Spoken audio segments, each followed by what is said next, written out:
Greetings, world.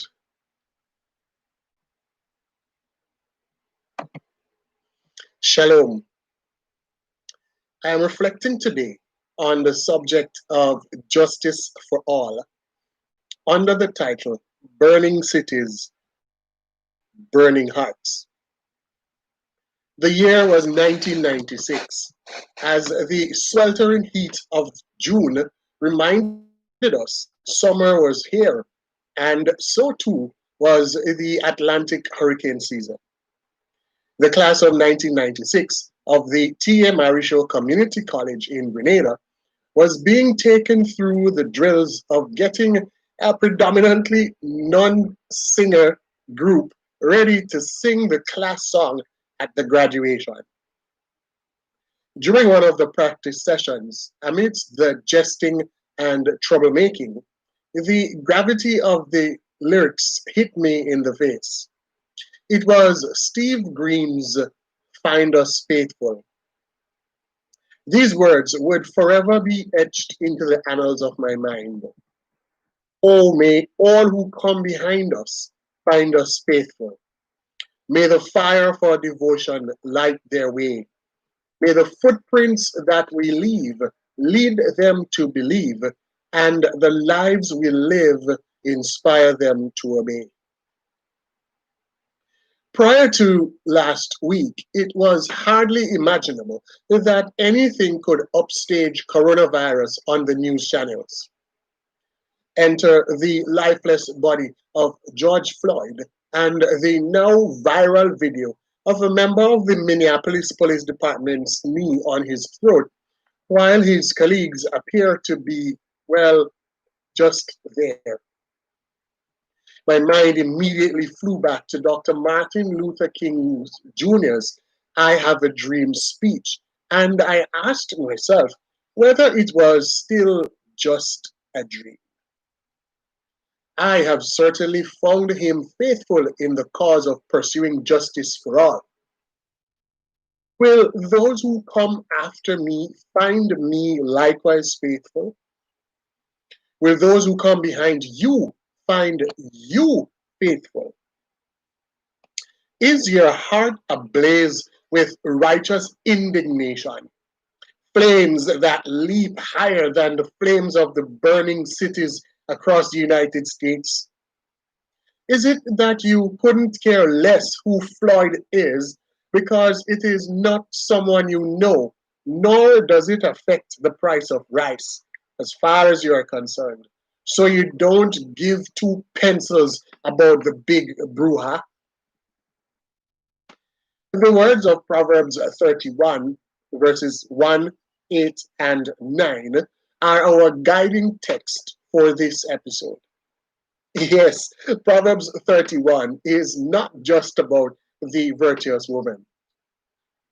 It reads, the sayings of King Lemuel, an inspired utterance his mother taught him. Listen, my son. Listen, son of my womb. Listen, my son, the answer to my prayers. Speak up for those who cannot speak for themselves, for the rights of all who are destitute. Speak up and judge fairly. Defend the rights of the poor and needy. We are not told the identity of this king, Lemuel, and answers are purely speculative. That ambiguity, however, is of no relevance, for there is absolutely no ambiguity about the seriousness of the message that this king's mother delivered to him. With as much vested interest as she had owned and accepted while delivering him into this world, her heart was obviously aflame with the fire of justice. Listen to the triple address she uses to call his attention to her message of justice. My son, the son of my womb. My son, the answer to my prayer. It's as if she was saying, you are very precious to me, so hear me and hear me well.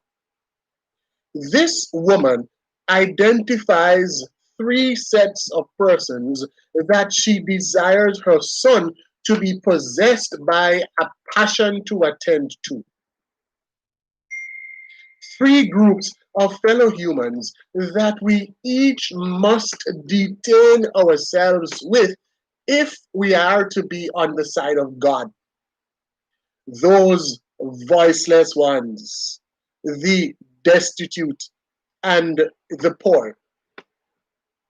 For the purpose of this reflection, I will treat the three groupings as one, since, in a very real sense, they are all voiceless. The focus then will be on a call to speak for the voiceless. Let's take the obvious face value of this set of persons first. Those who literally cannot speak, some from birth, others by virtue of accident or illness lose their speech. To be unable to speak in a world of free speech is quite a disadvantage. Not all such persons are able to learn and master sign language. And even for those who do, the overwhelming percentage of the rest of us do not know sign language. So there is still a great gulf fixed between us and them. Who speaks for them? Who remembers them? How many such persons would be the minimum requirement for a church to have, as a matter of course, a sign language interpreter? One who willingly and joyfully serves. The only answer that can pass God's approval is that the minimum number required should be one. The moment there is one such person in the gathered community is the time. As a matter of fact, let's do one better. Why not prepare in advance for when the one mute person joins or visits the community? We have a trained sign language speaker ready to translate. I recall being in an Afrikaans church service in Stellenbosch, Cape Town, South Africa. The frustration and bewilderment was written all over my face for the 90-minute duration of that church service. Yet, I know this is nothing compared to what it must be like for those who routinely are taken for granted by we who have the full capacity of hearing and speech. I wonder, would it surprise you if I showed you that when God was describing what a holy life looked like to the Israelites, he specifically asked them to be mindful of the blind and the deaf? It's right there in that favorite Leviticus 19 passage that is often quoted by those with a pet peeve for some practices, yet rarely even mentioned when holiness is being discussed. Verse 14 says, "Do not curse the deaf or put a stumbling block in front of the blind, but fear your God. I am the Lord."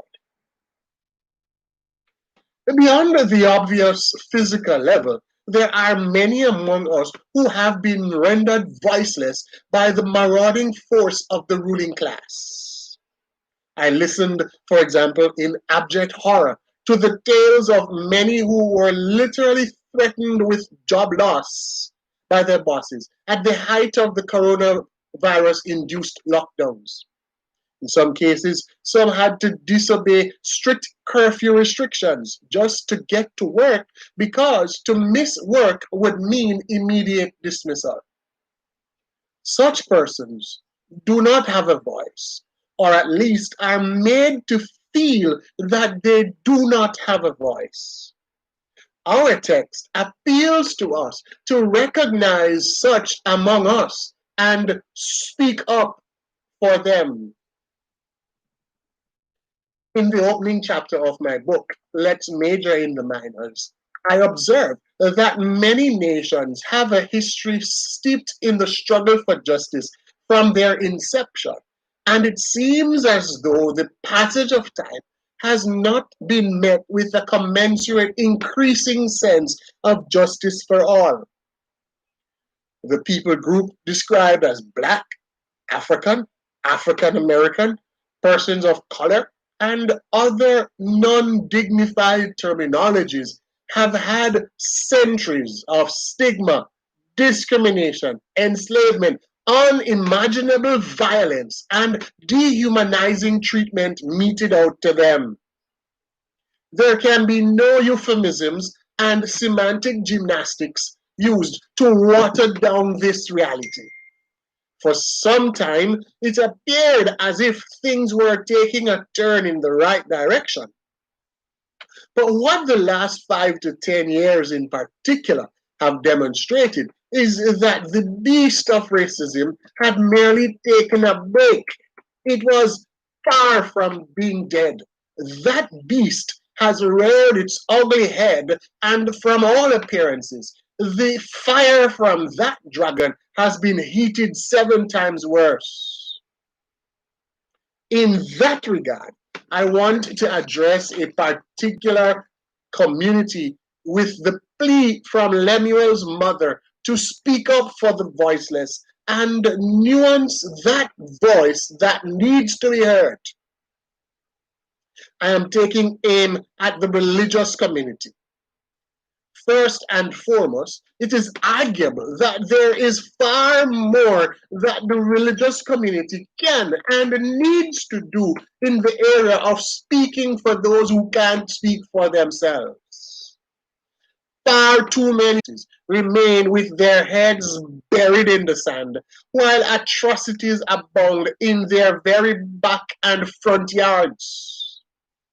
The theology of the kingdom of God or kingdom of heaven has been restricted to an otherworldly, futuristic longing and is impotent and apathetic to the plight of human beings around them.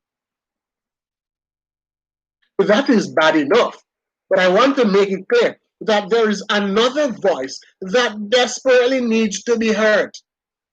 I am calling for the voice of apology and denouncement.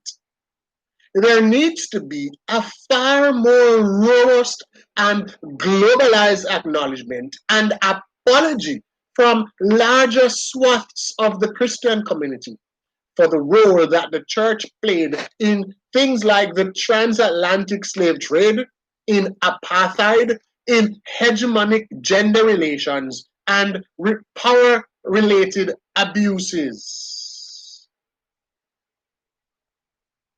I am grateful for the efforts that have been made by some groups and individuals, but I am firmly convinced that national, regional, and where applicable, global church bodies need to formulate and aggressively promulgate statements of sincere apologies for the explicit support of rendering the Black community voiceless. This may need by commissioned research, commissions of inquiry, and policy evaluations. The latter, in particular, is necessary because there is a subtle way in which the Caribbean church, and from my recent observations and gleanings, the Latin American and African church, perpetuate the ethos of superiority of the former colonial powers by their rejection of endemic theologizing, liturgy, and ecclesiology.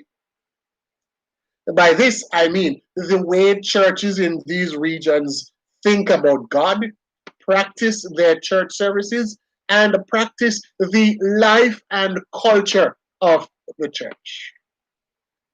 They mimic these as practiced by the churches from North America and Europe while condemning and rejecting that which is homegrown. I consider this to be very important because it is going to obviously be difficult to recognize and call out the continued acts of power abuse, racial discrimination, prejudice, and injustice against anyone if one is so enamored with the perpetrators. This Corey favoring renders the church voiceless when it needs to be speaking up for the voiceless. To be voiceless against injustice anywhere is totally antithetical to the identity and purpose of the church as God's agents in the world. The prophet Micah is crystal clear on God's requirement. God wants us to walk humbly with Him, show mercy, love mercy, and seek justice. Micah 6, verse 8. In Let's Major in the Minors, I reference W. Elmsley's summation of the central role that the theme of justice occupies in the mind of the prophet Obadiah. He says, what creates Obadiah's vision and compels his utterance is an indestructible sense of the eternal justice and fidelity. I went on to posit that there are those among us who live daily or regularly with the stronger, the more powerful ones impeding their progress. Their blockades are calculated, cold, and unrelenting. What is totally lacking or woefully inadequate among the people of God is this kind of interest and soul passion that Obadiah had in the eternal justice and fidelity. The vision and desire for it is lackluster at best, and thus the agitation for it and the pursuit of it is sporadic and short-lived at best. If we take our cue from the God we meet in the book of Obadiah, we find ourselves weighed in the balance and found wanting. That God acts towards Zion, once feeble and downtrodden and despised, making her triumphant and glorious by his grace, love, wisdom, and power. May the vision of Obadiah consume us. And I do mean consume us. That fire consumed Martin Luther King Jr. and the many others who died in the course of speaking up for the voiceless.